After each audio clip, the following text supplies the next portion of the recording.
So just before we start the video, I want to thank you all for 1,000 subscribers. It's just been an amazing year so far for Ups and Bros, for me and Max. Max just killing it out there.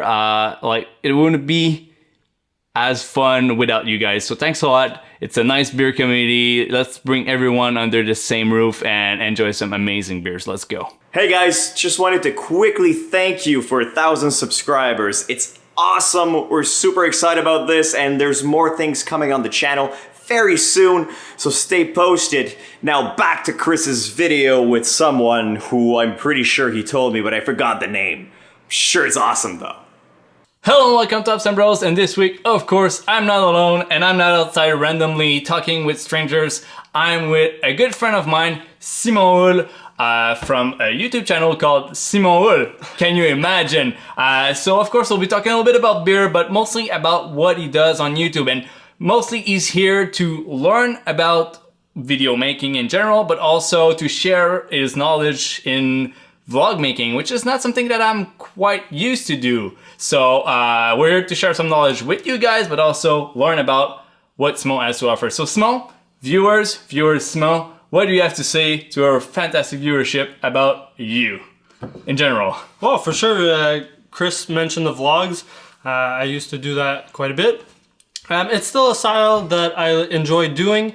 It's something that I want to maybe not step away from, but get more into the videography side of things. So like Chris said, I'm here to learn more about how he does it, and maybe bring on things to my channel. Yeah, and something that really do stick to me is the fact that you did over 100 days straight of daily vlogging. Like, this is insane. Like, the amount of effort it takes to do those videos. And like, for us doing Ups and Bros, me and Max, we're two, and it takes us about like 3 hours at like a maximum potential of what we can do to put it out really fast. 3 hours per week for 2 videos, and you did 7 of them per week till you get to 100. Yeah. So what's the motivation that pushed you through this?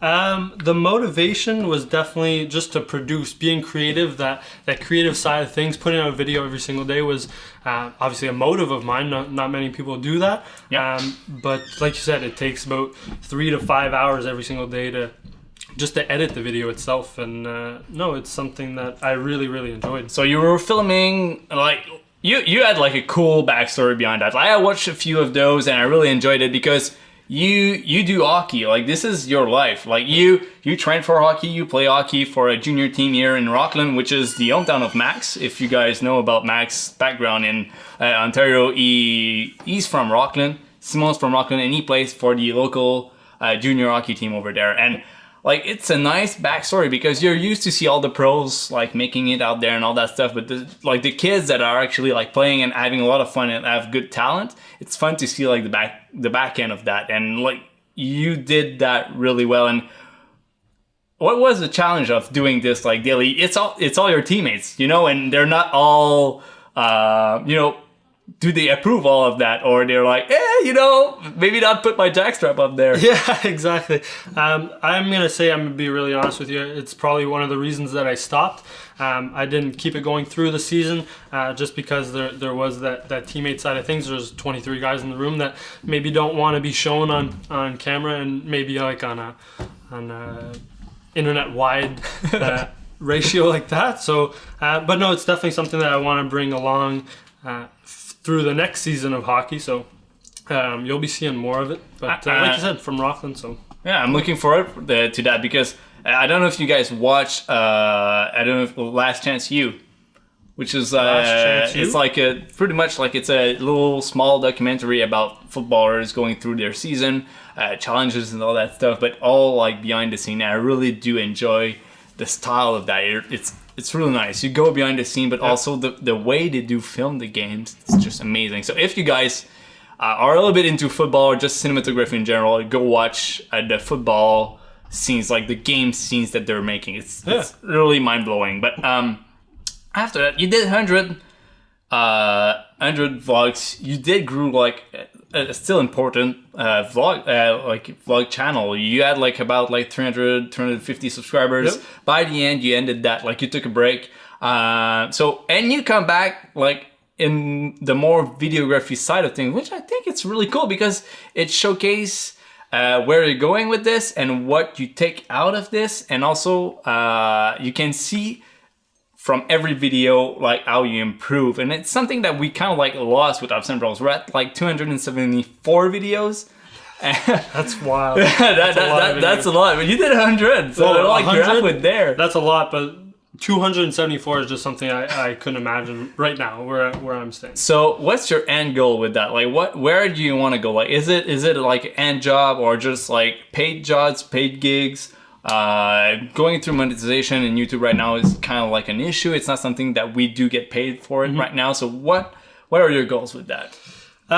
Goals for that is definitely obviously paid gigs, maybe a job or even a career in the future.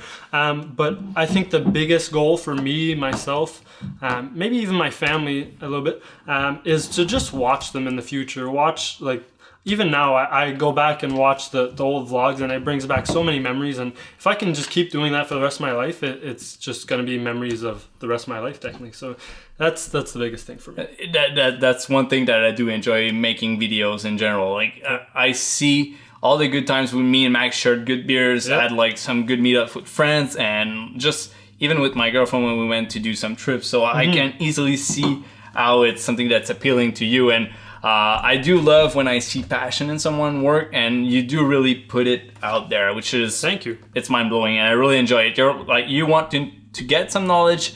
You're dropping some really nice facts at the same time. You're really confident in front of the camera, which is something I want to share with you guys. Like, you should watch his vlog. Like, even maybe you're not into it, like, just look at how confident he is in front of the camera. It's really inspiring. It really means a lot to me. I'm dropping a lot of shit, but yeah. So today I wanted to, since it's your first time, but we're dropping big things today. We popped open a bottle of Cuvée René. So this is a Lambic, a Gueuze Lambic. So if you don't know about Gueuze Lambic, these are spontaneous fermentation beers. Spontaneous fermentation. So beer. what does it mean? Basically, I won't go in depth because we'll make a craft beer 101 about this style pretty much soon. We just need to grab someone that knows a little bit more than me on this because yes, there's hardcore fans of this style that might like throw me off the bridge because I said wrong things. So like spontaneous beer is just a beer that after the whole mash part, like you did your boil and everything, the beer's done. Instead of fermenting it in a fermenter, you put it in the outside. In the outside, as in like outside? From open, from. Really? We call it cool ships. You drop it there, cool it off, then the whole environment and bacteria infects the beer by itself. So it's really dependent on where it is. And lambics and Gueuze are kind of like, can only be made where they are in Belgium, around Brussels. Really? So right now, it's still like, it's a big debate because there's kind of like inspired American lambics and Gueuze and all that stuff, and it's still kind of a big fight with it. So main characteristic of this beer, usually you get some horse blanket flavors with reminiscent of like you know, you go to the farm and all that stuff, but also you get a little bit of sourness, which you talked about Radlers a little bit earlier when you tasted it. I'm not pointing it out. I don't want you to get rocks thrown at you since it's your first experience with Gueuze, but also I think it's a good way to introduce people to another side of beers that you might not have think about. So what do you think about Gueuze and lambics so far? So like I said earlier, I'm definitely a starter into the beer. I don't know very much that much about it. But this is definitely something that's easy drinkable. Like that could be drank very easily. It's not a overkill on anything. It's a nice drinking. Not a Radler, but something that would be very easy to drink. Yeah, these are quite expensive compared to Really? Radlers, yeah. And how much are we looking at? For this one, I think we're looking at like, if it's not $7, it's $8-9 Really? for like a bottle that size, which is not that bad because some of the lambics and Gueuze can go for over $70. Really? Like the really, really important ones, like the bigger ones, the really hyped up ones. Like this is one of like the most commercial versions of the lambics. Okay. But you can see like 3 Frontenine ones as one. Right now, you need to pay a lottery ticket of $70 to get the chance to buy it. Oh my god. You know? That's wild. Exactly. Yeah. So we're far from getting this beer on the show, but I can guarantee you that we'll put a Gueuze Lambic Craft Beer 101 pretty soon on the channel. So overall, it sums up a little bit, but it's something that I want to get going a little bit more on the channel. So supporting smaller creators, but even like bigger creators that want to come on the show and talk about beer a little bit, but also share their passion. Even if it's not beer, come by, have a beer, and let's enjoy it. So Simon, where can people find you in general, like overall everywhere? Like we said at the beginning of the show, on YouTube at Simon Houle, on Instagram Simon Houle 17. That's pretty much the main resources of that. So no worries, all the link will be in the description down below. No worries, you can click them out. Go check out this stuff, it's really amazing. And do you have something to add before we leave the viewers? So before we go, obviously I want to congratulate you for your 1,000 subs. Thanks. That is insane, like a huge accomplishment, huge milestone. Thanks a lot. But no, we'll be doing a behind the scenes of how Chris actually shot this video itself, and maybe how he does most of his videos. I assume that he does them I assume that he does them the same way when he does shoot here. So no, it should be an interesting video to go check out. Pretty much, so stay tuned, go check us out like on Instagram, Twitter, YouTube, it's the place we are, but also Facebook. So as soon as Sim release his video of the behind the scenes, it's going to be shared on all our platforms. All the link will be down there at the same time. So thanks a lot for watching. I hope you guys did enjoy this video, and of course we'll see you in the next video. And yes, don't forget to subscribe. Now we're 1,000, so it's like a pretty good gang, and we can really fill up a full bar and enjoy a lot of beers. Cheers. That's pretty cool. Cheers. Thank you for having me. Cheers. First video after the 1,000 thing. Like literally, yeah, first video ever. No, 1,000 is huge. I couldn't even imagine what my channel would be 1,000.